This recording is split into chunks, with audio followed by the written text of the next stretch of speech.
Have you ever tried out a budget trip? Today we are going to try out a budget trip. Bus to Kisoro, just to see like a normal person how can he or she travel and to explore this country. So I'm going to meet my team. I have Jacob and Hilda.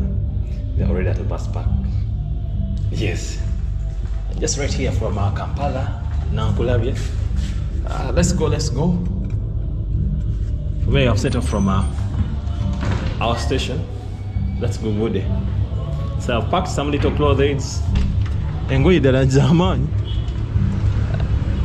But now let's go. Let's attack. Border.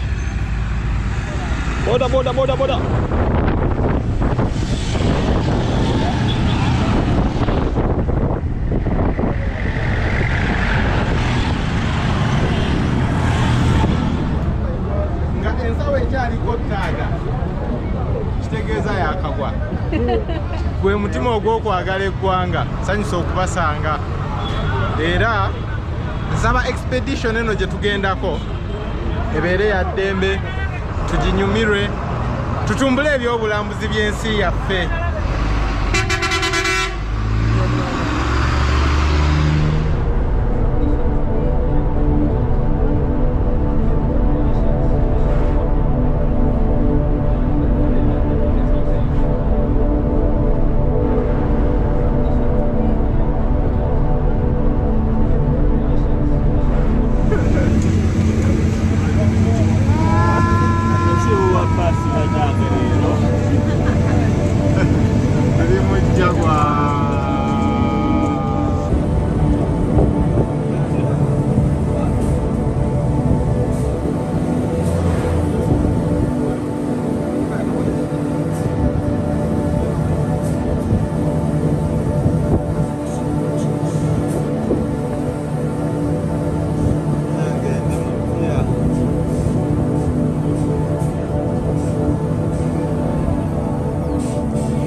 We have been here since 1993, and we are very glad that tourism in Uganda is improving every other day, every other year, and we have started registering domestic tourism, or East African residents or Ugandan residents coming.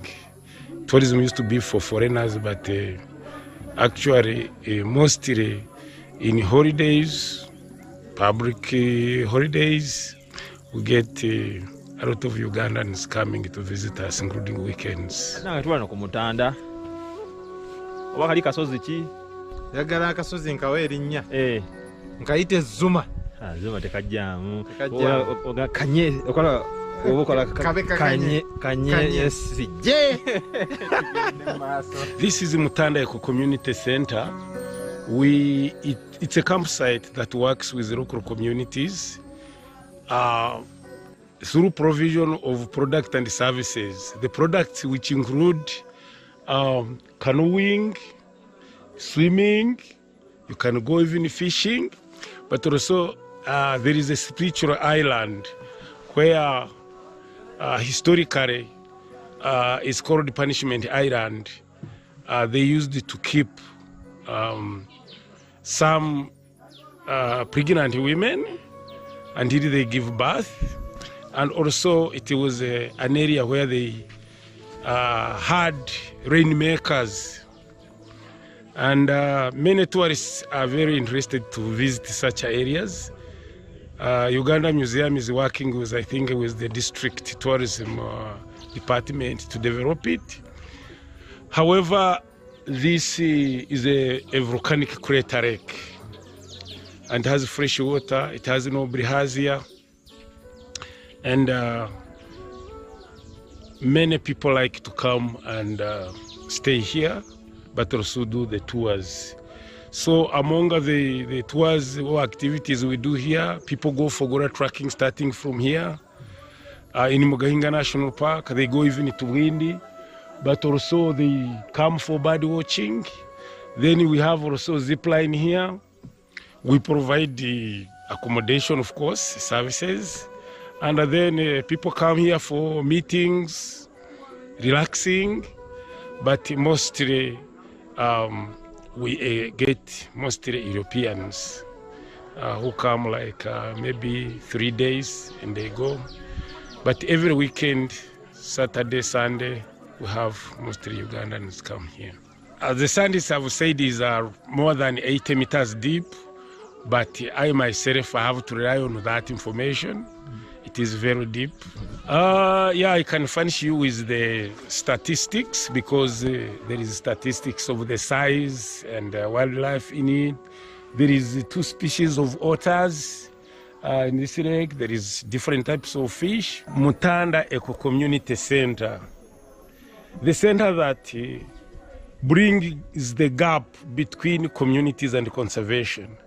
So neighboring communities making handicrafts that they sell to tourists who come here, but as well they utilize the lake for other livelihood. We have fishermen who work here, even though they take tourists on holidays, but basically the fishermen have been living here for many, many years.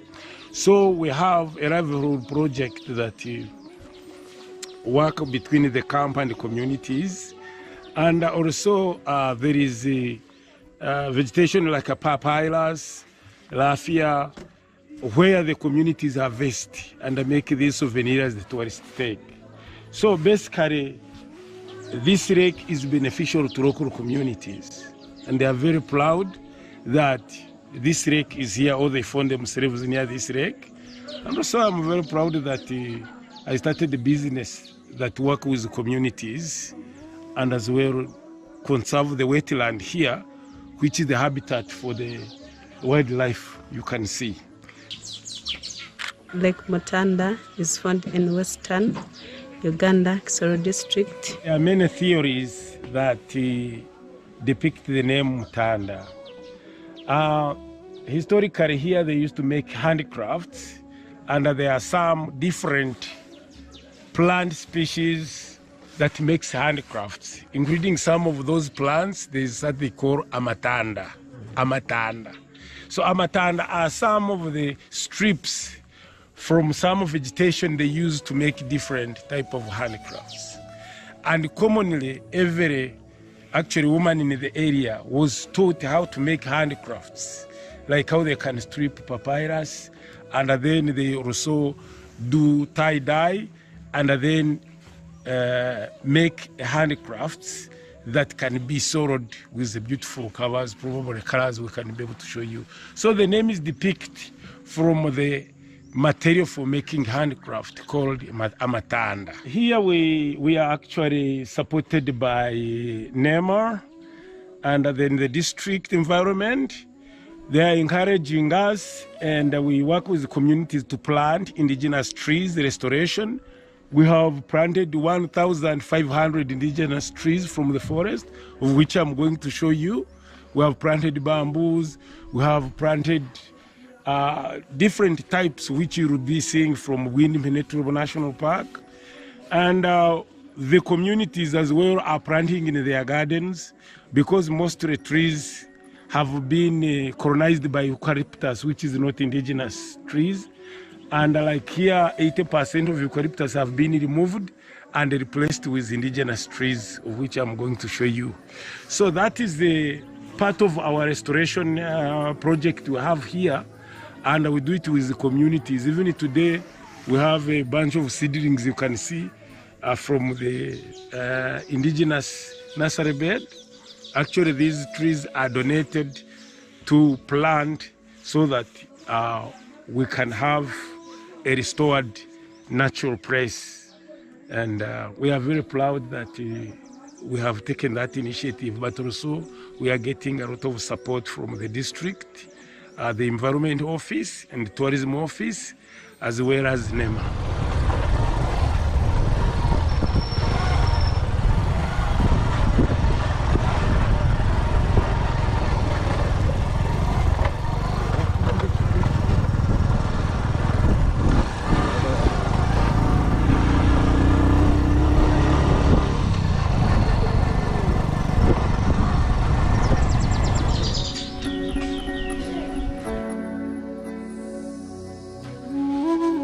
Welcome to Lake Mulehe Gorilla Lodge.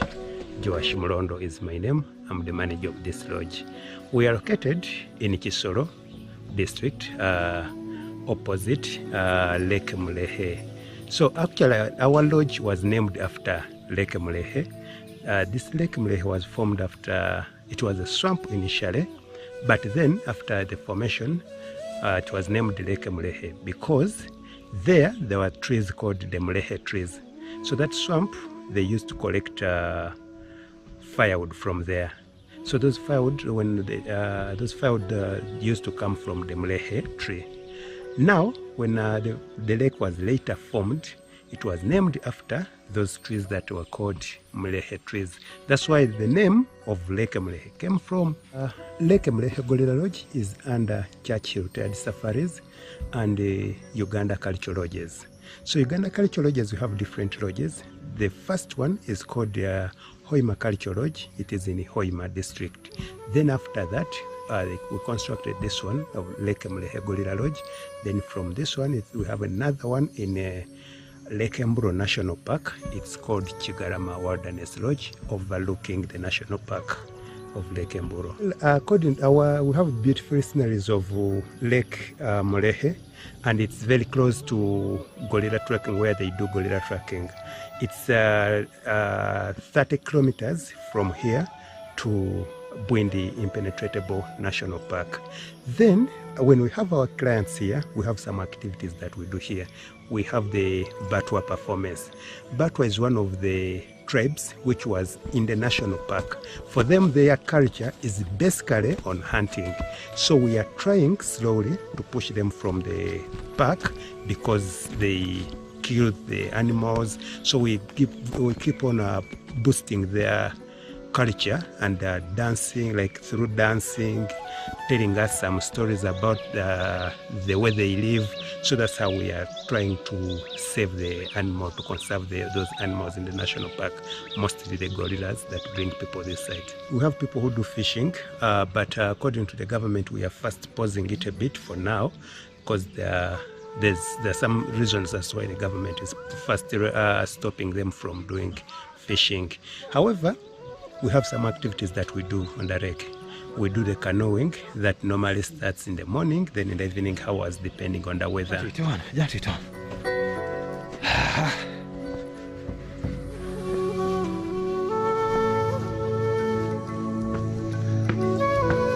Badde mbuuza eno leke nga tebagisomesanga mu SST. Alaka yaita bimanye byeno. Fidu akabatuleta wabi. Oh, nkoi.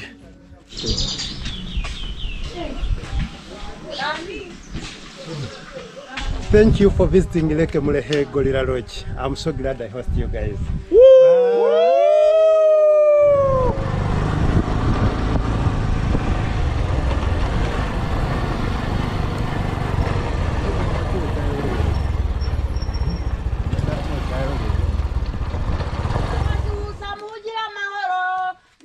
Mukani tazira zira nabali hanuwe turabashu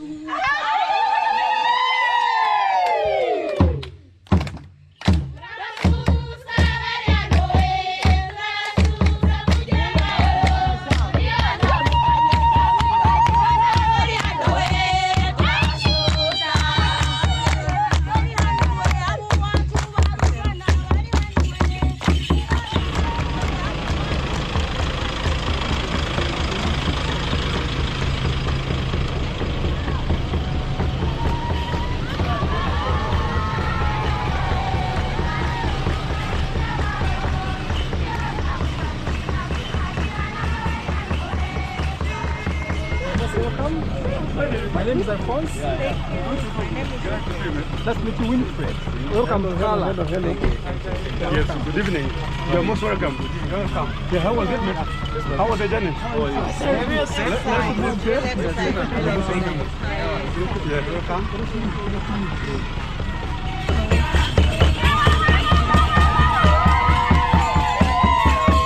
We decided that we wanted to put up something that was unique, something that everyone could call home, something that somewhere where you could come and relax. You come with your family, you come with your friends. We are heavy on wellness, so we want you to come and de-stress. We've had a long week, and I think its location really spoke to us. So we're right on the edge of Bwindi Impenetrable National Park.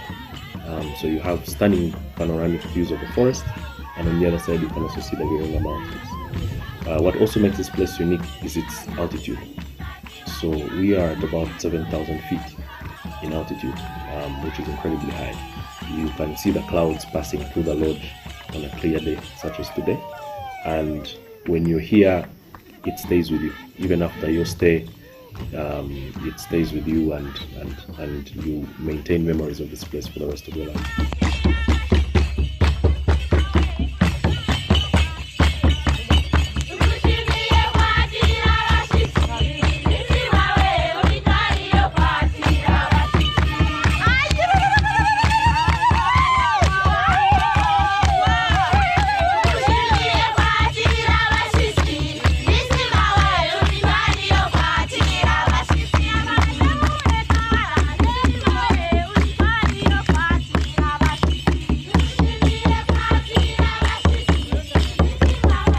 So this facility comprises of 6 cottages with a total capacity of about 16 people. That's what it can accommodate. And the thought process behind the architecture was, how can we incorporate local materials? So as I've said, wood, a lot of iconic volcanic Chisoro stone, as you can see behind me. So this is stone that is formed from the volcanoes, and it's abundantly available. So we simply got it, and we used local craftsmen to chip it and to make some of the beautiful designs that you're able to see here. So we really wanted to pay homage to the area, make sure that we are engaging the local craftsmen and benefiting from their centuries of skills.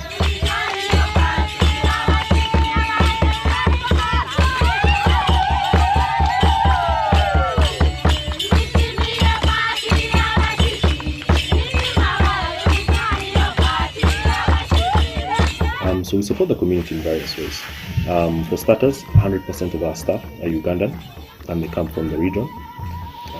Dancers that comes and entertains our guests, of about 40 ladies, and they do the traditional dances. So they'll come every time that we have guests, and we engage them on that, and we support them to be able to do that.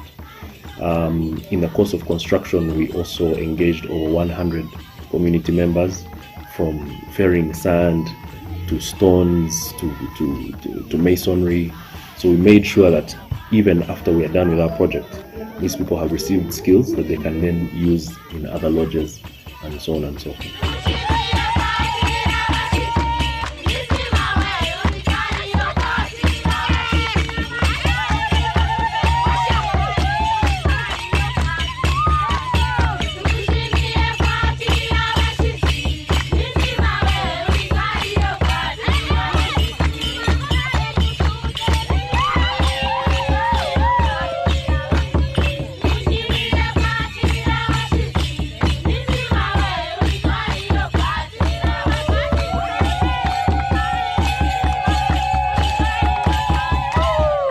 Sustainability is at the heart of what we do, and you see it almost everywhere you look, even from the benchmarking to construction to the finishing. We've had a lot of measures around sustainability. So for starters, the lodge is 100% solar powered. There is no diesel generator on site. So when you're staying with us, you have zero carbon footprint. This is great for the environment, and we are also able to leverage a resource that is limitless, which is the sun. We also do rainwater harvesting. This simply means that we're able to collect rainwater and convert it into drinking water. using our state-of-the-art ultraviolet water filtration system. By doing that, we can eliminate plastic bottles from the property, so you won't find any mineral water bottles, and every guest who stays here is given a metal water bottle for their consumption with unlimited refills of our drinking water.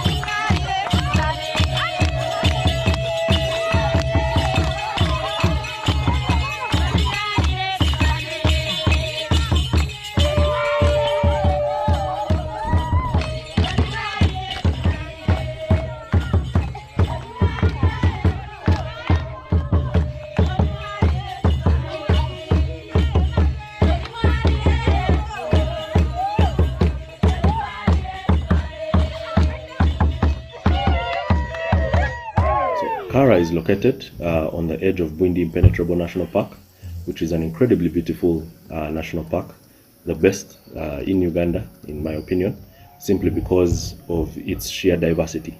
It has over 320 bird species that are endemic to this area that you can't find anywhere else in the world. It's got forest elephants, it's got monkeys, and of course it's home to over half of the world's remaining endangered mountain gorillas. Incredibly important that we keep this forest in perfect condition, in exactly the way we found it, so that even long after we are gone, there's no evidence that we're ever here.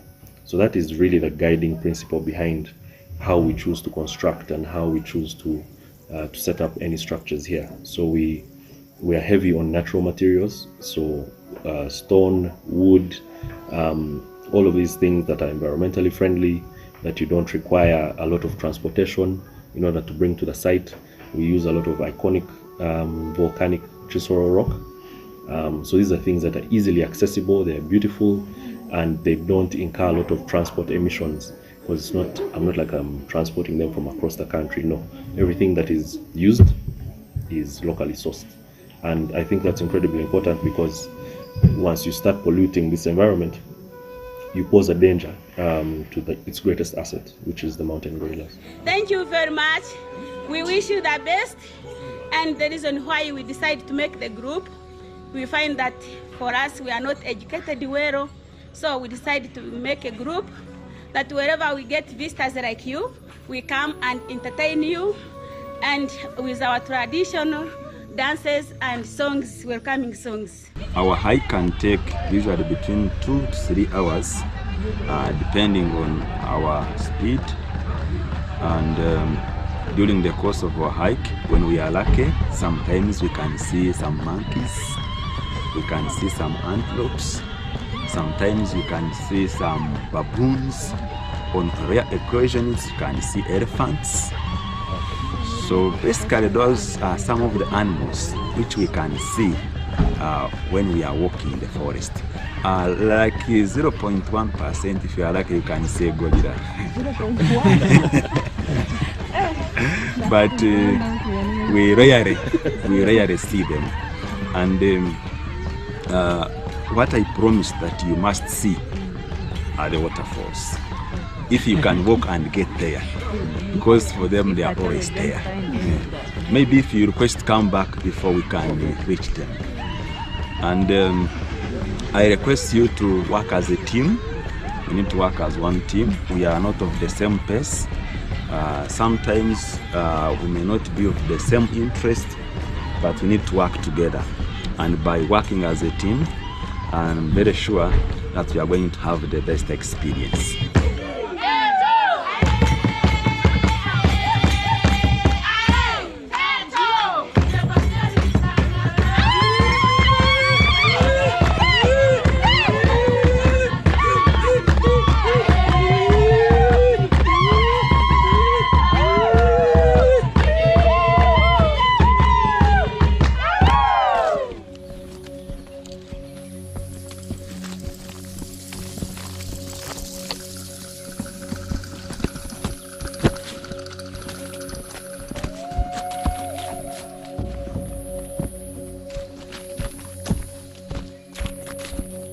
Lunaku olwaleero tuli wano ku nature walk mu Bwindi Impenetrable National Park. Laba ekibira, laba ekibira.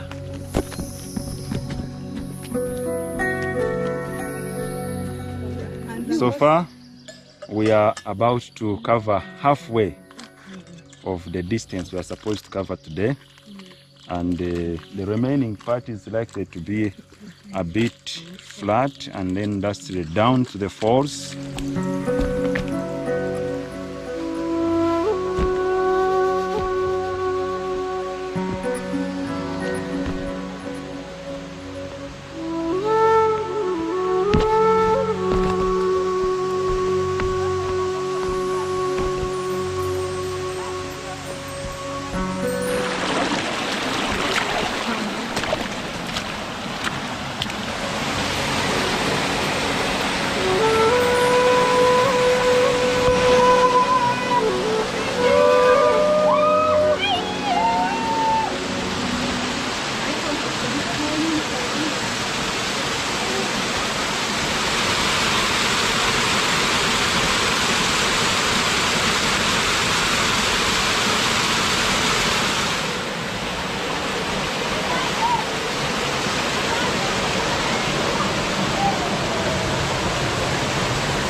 So right now we have reached at the Rushaga waterfalls, and it is not always easy to get there.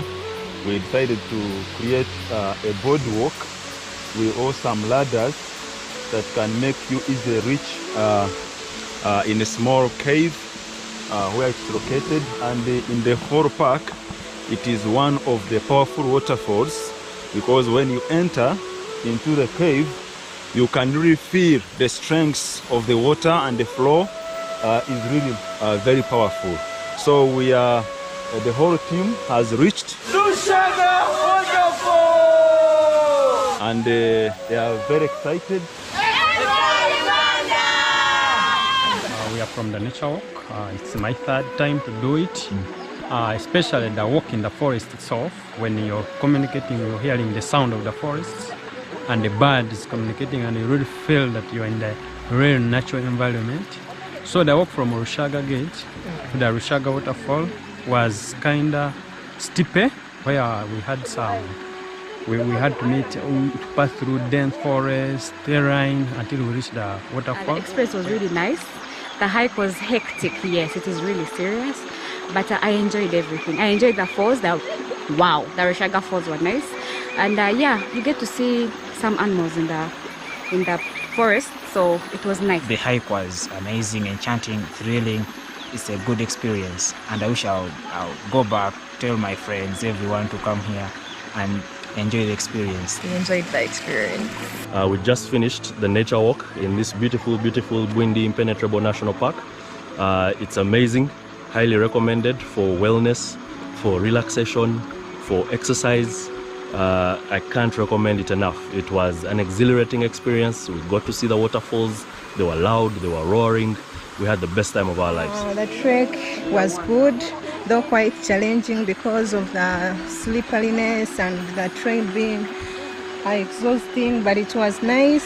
I saw diverse trees. Tall! Oh my God! I even don't know whether I can measure, the height. This opportunity, on behalf of my team that I went with in the forest, to welcome you back from the forest nature walk, and I thank you so much for loving conservation. I thank you for loving the Bwindi forest, because coming here means that you really love the Bwindi forest. You really love your country or our country, and we thank you for the challenge to the rest of the Ugandans who have not done this.